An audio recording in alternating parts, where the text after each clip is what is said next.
Hello, besties. Welcome in. My name is Sabrina, for those of you who don't know me yet. And let's just wrap up our December reading, which honestly also wraps up our 2025 reading. It's a little bit late in January to be doing this, but it honestly just kind of got away from me. So we're just going to do it now. We're going to put a nice little bow on 2025, and then we have time to look forward. Okay. So let's get into my December reads. I did finish 10 books in December. However, let me just show you what happened with my TBR. So, I tried to read some of those books, but I am going to pat myself on the back for actually DNFing 2 books in December. I don't usually DNF books. I have like a little anxiety about DNFing a book, and like it's anxiety. There's no explanation for it. I know that it's irrational, but it still happens to me. So I think that I did a great job by DNFing 2 books. Okay. That does mean that I really didn't finish much of my TBR. However, I read a whole bunch of other books that weren't on my TBR, which tells me that if I just focus on that TBR, I can get it done. This is completely on me. Okay. So anyway, let's talk about the books that I did end up reading. So the first book that I finished in December was A Visit to the Husband Archive by Kellyanne Bradley. This is in that Amazon short series that I started during my 24-hour readathon in November. I listened to this on audiobook, and it was entirely too short for me. I thought the concept of it was really exciting and interesting. It just wasn't as exciting as the other books that I listened to in this series. And so I would like for the concept of this has like alien memory snatchers in it, and they're like alien overlords, and they like snatch your memory. So I would like for that concept to be fully developed, like into a full novel style, right? I think for me, that would make this one better. I ended up rating it 3.5 stars. And like I said, I think if it were developed into a full novel and had time to be like fully explored, I'm confident that that score could be higher than that. I happen to really like Kellyanne Bradley's writing style. I don't know how you say this lady's name. Is it Kellyanne? That's the best way that I think it's pronounced.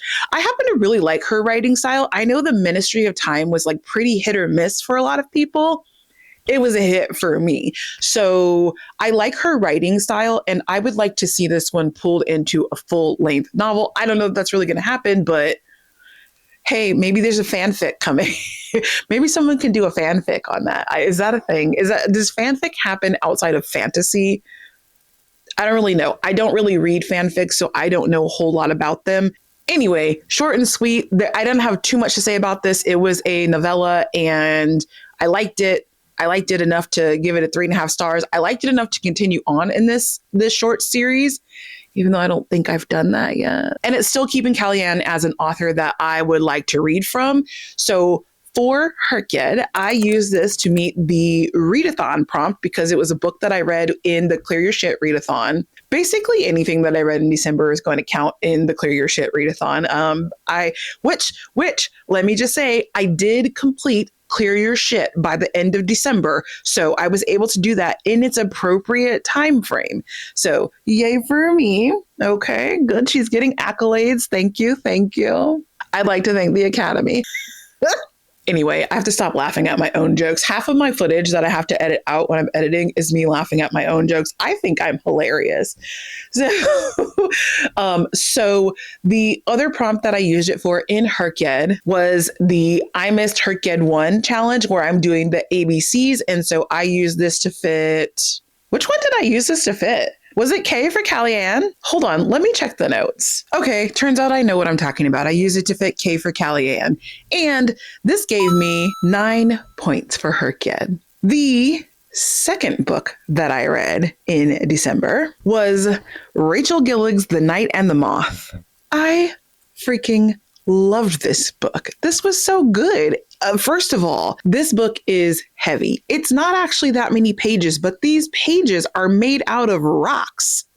And if you've read this already, let me just say that I regularly go around saying, I say Bartholomew.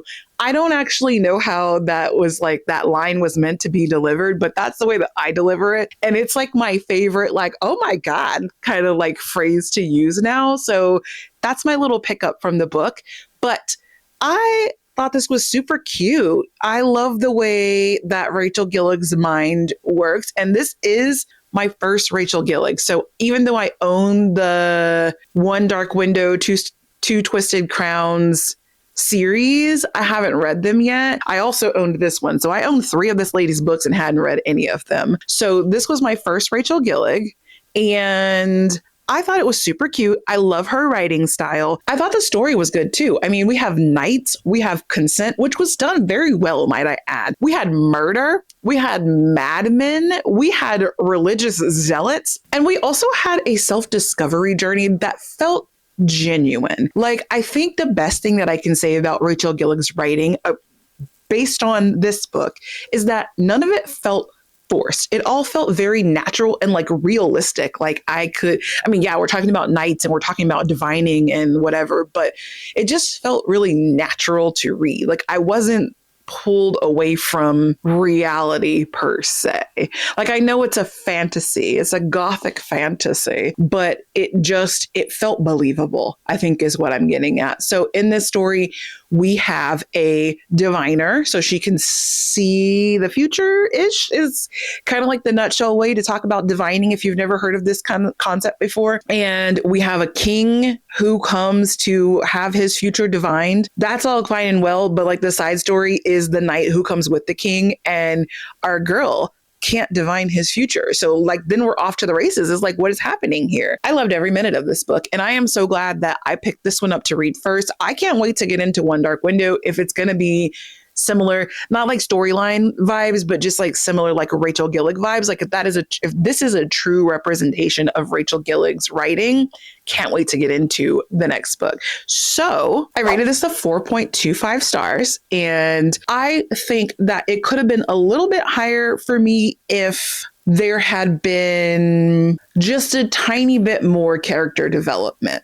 Just a tiny bit more. I wanted a little more depth, just a little bit. And that would have made this like a 5-star. But this was an incredibly good showing for my TBR. So, hey, I am here for it. I loved it. And for Herked, this obviously counted in the readathon, like basically all of these books in December did. And the other prompt I used it to meet was Q's reviews. This was a long review from Q, and I put that I fully agreed with her opinion of this. And it earned me 9 points. Okay, then your girl read Everything is Tuberculosis by John Green. This was a nonfiction. I don't think I was planning to read this, but I put it on my Libby Holds list and forgot to suspend it. So after I forgot to suspend it, Libby was like, here you go. Like 2 days later, it was like, here you go. And I was like, okay, let's go ahead and read that then. Now I know I could have just suspended it at that point instead of accepting the hold, but I mean, what you gonna do? I just decided I would go ahead and read it.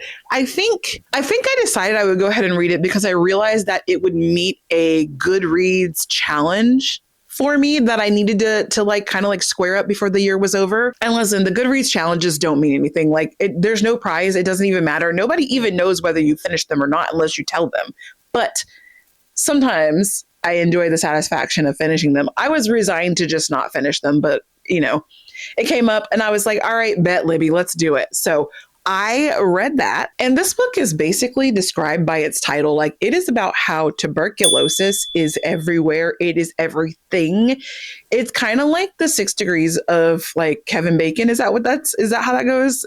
So everybody's like 6 degrees of separation from Kevin Bacon. Everybody's like 1 degree of separation from tuberculosis. And we're not doing anything about tuberculosis. Now, we could do something about tuberculosis. We're just choosing not to, basically because rich people don't have to worry about it. So we on a global scale are not going to worry about it because we don't care about poor people. That was basically what this book was about. And y'all, listen, I'm a bleeding heart liberal. Like my degree is in community food security. So you don't have to wonder where I land on this, on a subject like this. Like, why do we have access to something that can fix the tuberculosis problem? And tuberculosis is horrific. It is not like it's not like getting a cold. This is not like a walk in the park. Tuberculosis is effing terrible.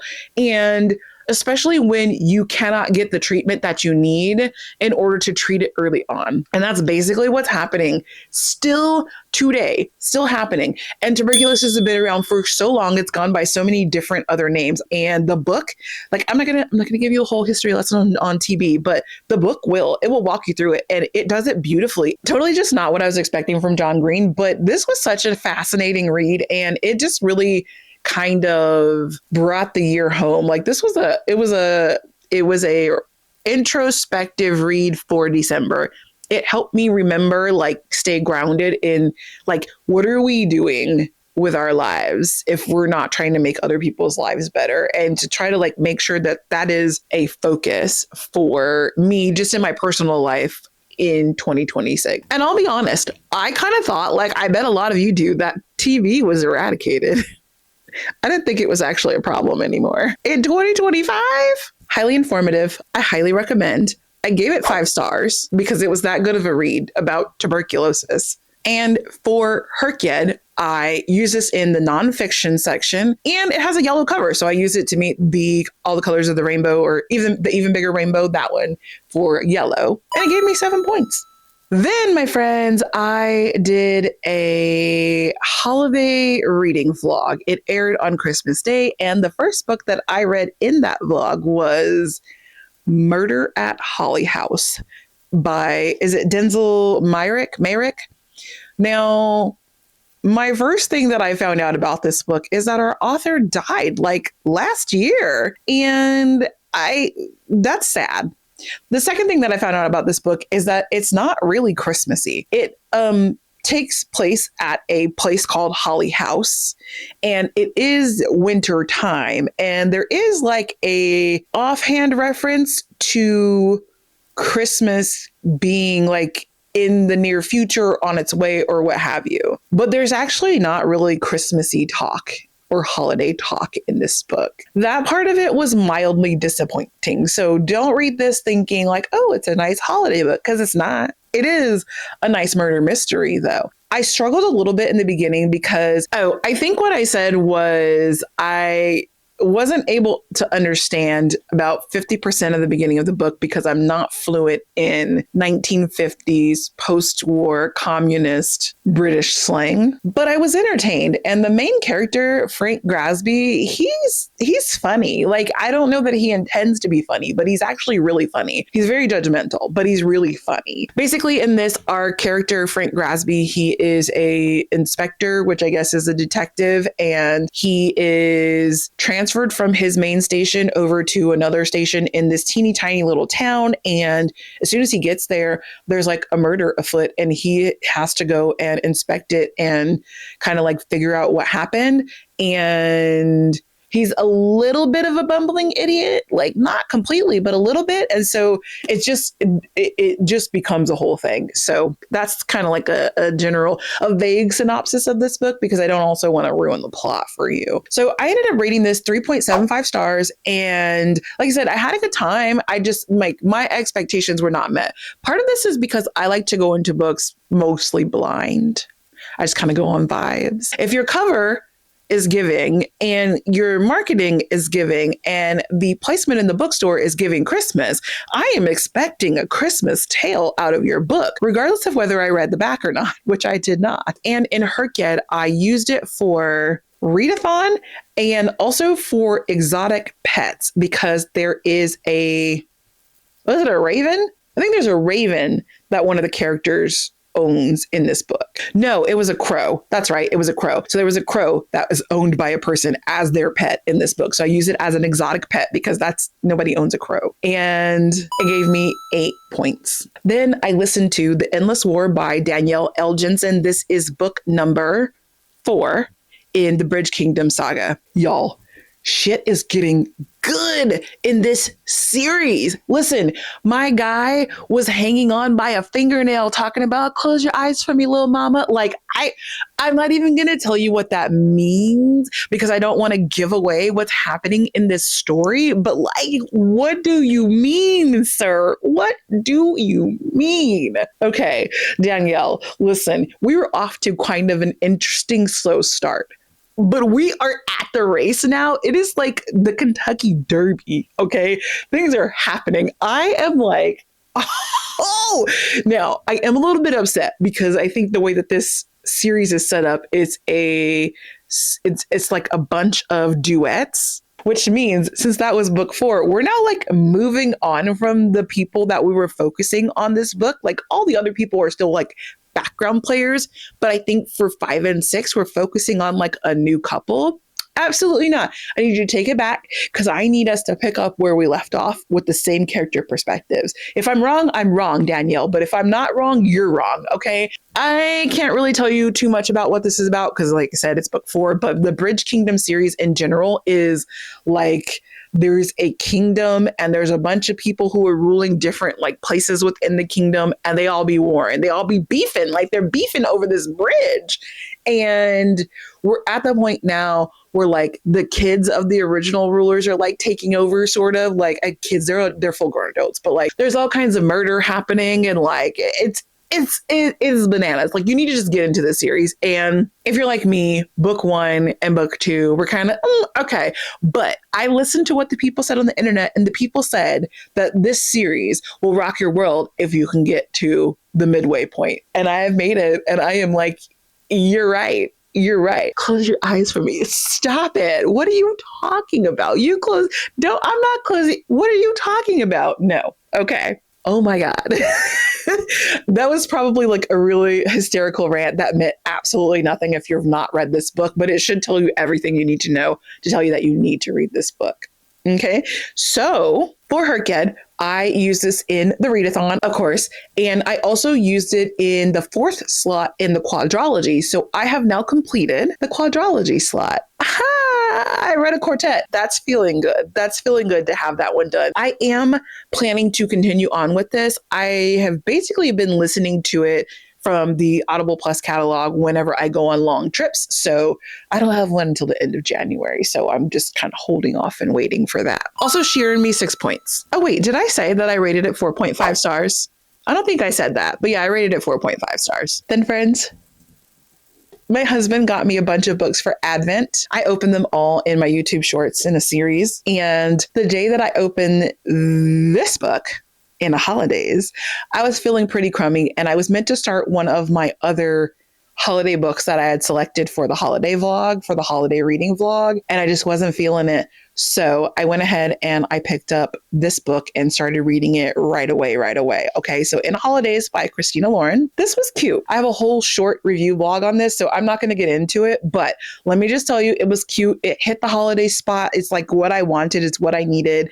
There was an HEA, but it wasn't like all puppies and kittens and rainbows and stuff in the middle of it. I didn't have too many problems with the people in the book. A lot of times in holiday books, I'm like, you people are terrible people. I didn't have those kind of problems. So it was a good time. I rated it 4.5 stars. And for Herked, I used it in the readathon and I used it for the ABCs. I used the L for Lauren. And then it earned me 8 points. Go watch that vlog if you want to see more about this one. Then I read To Bargain with Mortals by R.A. Basu.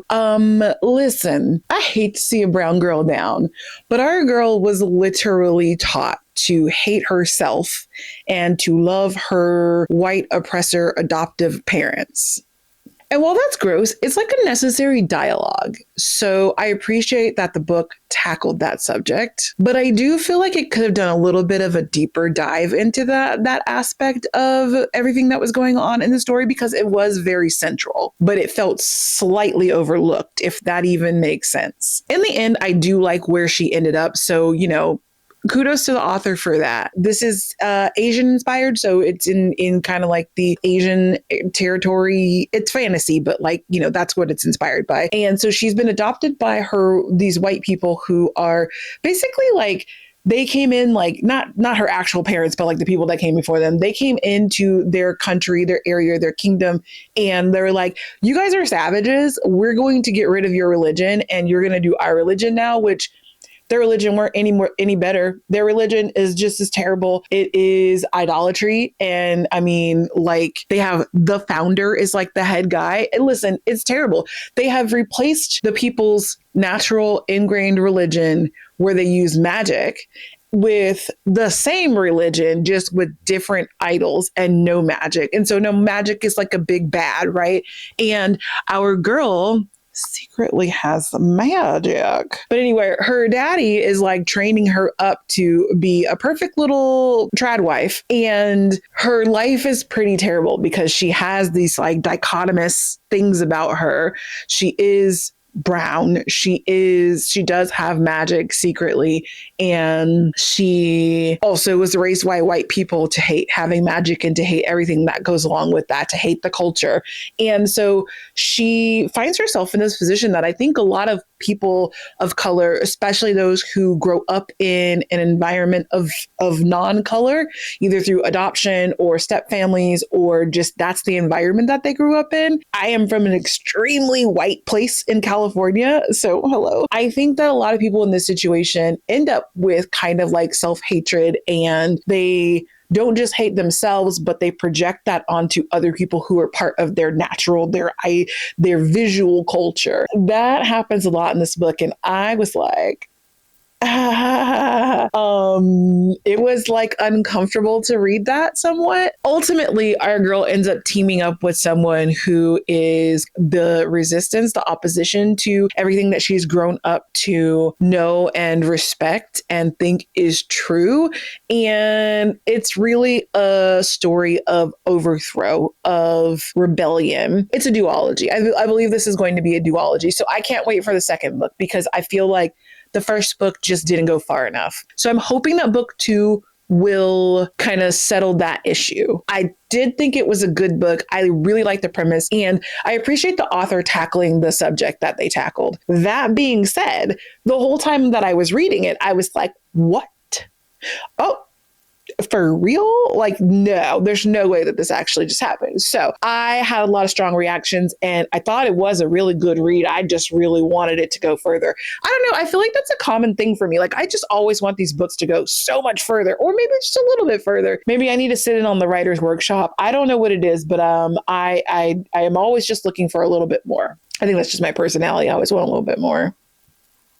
So I ended up rating this 4.5 stars because I did think it was actually really, really good, even though it just needed a little bit more. So I used this in the readathon, and then I also use it as my challenge yourself book. So for Herked, I have every single month, I have decided that I will have to read an arc and then post a review of it on Instagram. And I did it. This was my December arc that I read late. This book was courtesy of Bindery Books, and I will say that it came out in October, so you can already go pick this up and read it. But when I got accepted into Bindery's kind of like arc reader program, it was like the end of October, and they gave me 5 books at once. So I wasn't going to be able to read them all before release because release was like 2 days later. So yeah, I mean, don't hold that against me, please, Bindery, because I am prepared and ready to read your arcs ahead of time. I have had nothing but good things to say about every single Bindery arc that I've read so far. And I think I'm caught up now. I think I have finished all of the Bindery arcs that I have. So I'm ready for the next round. So I did this for my Challenge Yourself prompt, and it got me 12 points. Then I read Tonight I Bleed by Catherine J. Adams. Now, this is the second book in the Witches of Hallstatt trilogy. I don't think the third one is out just yet. I think it comes out later this year in 2026. I think that's right. Anyway, I read this. I got it from the library, so I've already returned it, so I don't have the physical copy with me anymore. Listen, everybody is betraying everybody up in here. Like, it is so hard to keep track of who's doing what and who's on whose side and who we're actually supposed to be rooting for. It's very hard to keep track because literally every turn of the page, new deception. But it was a good time, and I'm so here for it. I can't really say what this is about. Well, no, that's not true. I can say what it's about, what the series is about. So we have the witches of Hallstatt. They're in Hallstatt, and they have been imprisoned by this like overlord, and he's a terrible person. He's also like forcing them to use their magic for him. And so the specific witch that is like our main character in the story, she walks between the veil. She's like a protector of the veil between life and death. They burn themselves alive at the stake. And when they die during the burning, they cross between the veil and they go over into death. And they make sure their job is to make sure that souls that are wandering in death go on to the light, like across the horizon, instead of trying to fight their way back across the veil into life. That is her coven's job. It is a terrible effing job. Like, burn myself alive? What do you mean? It's kind of unclear to me still, like, how they come back to life. Because at one point they were like, yeah, and like I was in charge of brushing up the ashes. And I'm like, and then what? Like, how do you get your body back? It's unclear to me. And maybe I just wasn't reading carefully enough in book one and I missed that. I don't know. If you've read this series, please let me know. How do they get their bodies back? I don't think it's been explained. Basically, when our girl is over in death, like the first or second time she goes to death, she meets this guy who's just hanging out there, and he's not a soul that she needs to shepherd. He's just a guy. He's basically like the keeper of death. And they strike a bargain.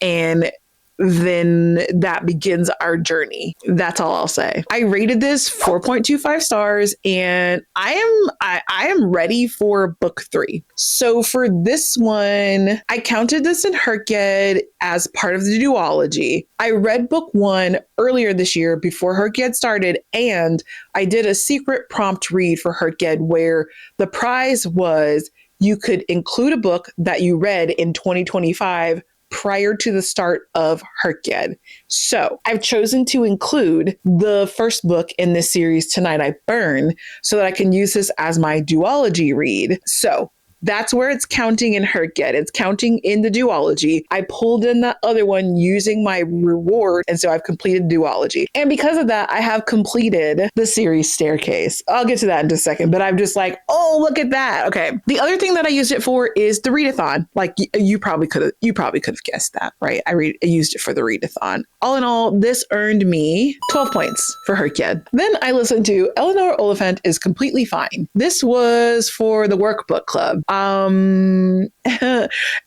Oliphant is not completely fine. She is judgmental and she has problems. She needs to go to therapy, which actually she does go to therapy. And that's how we kind of figure out what is actually happening in this book. I went through it with this book. I'm going to be honest with you. I was upset at how judgmental she was in the book, and like, it was actually really bothering me. But then I was like, you know what? I'm going to go ahead and finish this book. I have it on audio. We were driving around quite a bit during like Christmas time.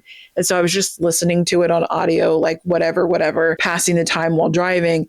And I'm kind of glad that I stuck it out with this one, because Eleanor Oliphant is completely nuts, and it's because her mother is mentally insane, and it's not really her own fault, but damn, like, come on. Ultimately, I am happy with the way that the book turned out at the end, like how the story came together. I'm happy with that part. But it was a struggle. It was a struggle, and I probably should have DNF'd this book based on how I was struggling through it. But, I have a problem with that. So it is going to be what it's going to be. I did finish it. I DNF'd 3 other books. Was it two other books? I DNF'd 2 other books. So we're still proud. Okay. We're still proud of that accomplishment, but this probably should have been a 3rd. Because I didn't DNF, I ended up rating it 4 stars. See what I mean about, like, it's hard for me to DNF because, like, what if the book ends up being better? Now, if I hadn't had that struggle in the beginning, it could have been a 5-star book, but it was 4-star. It was 4-star. I thought it was a decent book. I enjoyed the journey once we got kind of like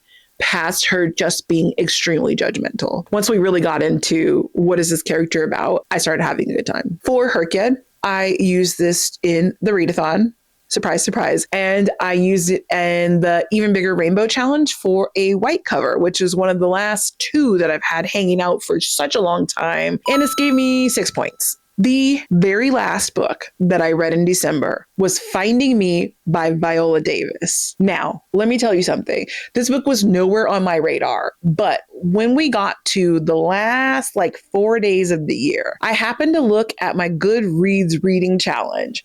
And there was one singular bookmark that I had not picked up yet. I had won all the rest of them for the entire year. I already told you Goodreads bookmarks, reading challenges don't mean anything. There's no prize, whatever. However, it felt gross to have this incomplete set when I was that close. So I scoured through and it was the memoirs one. I just didn't want to read anybody's memoir. If I want to read a memoir, it's because I'm like, this person has such a great story to tell and I cannot wait to see it. I don't know Viola Davis like that, but of all the ones that were a part of that challenge, she was the person that I was most interested in reading, and her book was available on Kindle Unlimited. So I was like, let me just go ahead and knock this out really quick, right? Okay. Listen, I try not to rate bios or memoirs because that's that person's life. Like, who am I to say it was 3 stars? Like, that's their life. That doesn't even make sense. But when it's a 5, bestie, it is a 5. This book was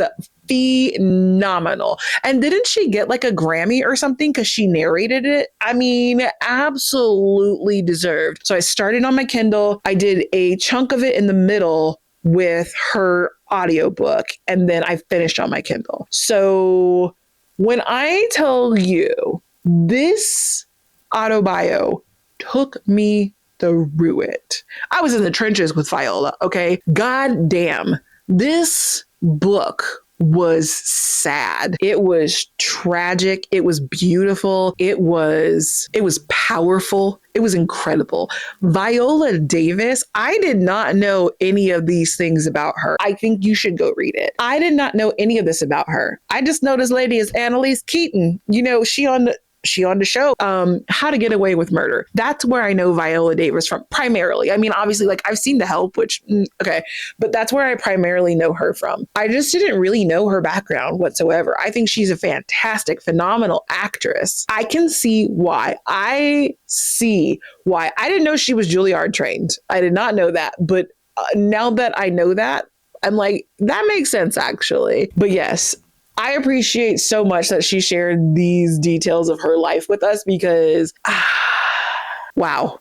Okay, so I will say the one thing about Viola Davis is because of her portrayal of Annalise Keating in How to Get Away with Murder, I made a decision when I made this booktube channel that I was going to come on here with my natural hair. Whatever it looks like for the day, that's what it looks like, because as Black woman, that is such a powerful thing to say, to just be like, nope, this is my hair. I'm not going to do something to it to assimilate into what people think my hair should look like. This is what my hair looks like. And we have Viola Davis as Annalise Keating to thank for that. And that was an intentional decision on Viola's part. It wasn't actually written into the show. That is a decision that Viola, the actress, made and demanded. That's the one part I'm going to tell you about from the book. She demanded to have that ability. And it kind of clicked something for me at that point. Whatever you see on any given day is what my hair looked like on that day. And I am proud of that. And I'm happy about that. And so thank you, Viola Davis. So you should absolutely 100% go pick up this memoir and read it immediately. It will move you. I use this as a nonfiction in Herked, and I also used it for the ABC challenge. I used the V for Viola, and this earned me, I think, was it 12 points. It earned me 12 points in Herked. And I am just so happy that I forced myself to read this book so I could get that damn bookmark. I'm happy to report that I did get every single bookmark in the Goodreads reading challenge for the year of 2025. Whatever. Okay, I did it. All right, cool. And for Herked, I told you guys that I finished in the month of December. I finished the series Staircase challenge when I threw in the last, the Witches of Hallstatt books. And I also happened to finish the readathon because basically every single book that I read in December, plus most of them in November, all counted for the readathon. And with the Crow in A Murder at Holly House, I also finished the Animals challenge. So here's how our bingo board for Herked is looking. We're getting there, y'all. We are making the progress that needs to be made, and I'm getting excited. I have a bunch bunch of prompts that like only have like one or two left. And I'm so excited. I'm so anxious to get those done like ASAP because I just want to keep checking off squares on this board. I read 10 books in December, which for me is a slowdown, but I also made 38 videos on YouTube, which is why I slowed down because I was busy filming and editing videos. Now, most of those were shorts, but I did just get a reprimand from YouTube when they send like your creators monthly email, recap email. They were like, you posted 38 videos in December. That's excellent, but make sure you're taking time for yourself and setting realistic goals. I was like, YouTube, get out of my face. Don't judge me. Listen, it was just because of Christmas time. It was for Bookmas and Advent and all of those things. I will not be posting 38 videos this December, okay? Unless, like, for some reason I have become a billionaire and I don't have to go to work and job, then I might consider doing 38 videos this December. So y'all pray for me that I become a billionaire by December, and then you can get a brand new video from me every single day in December, okay? Otherwise, that won't be happening. Anyway, I digress. With that said, I am done with December completely, totally, absolutely. I will say that I kind of checked off on the thing that I read August Lane because I started it in December and I finished it on like January 2nd. But I didn't really finish it in December. It's okay. It's okay. So yes. So with that said, thanks for joining me, friends. And if you wouldn't mind hitting the like and subscribe buttons, and let me know down in the comments if you read any of these books or if you're planning to read any of them in 2026. And I will see you all in the very next video.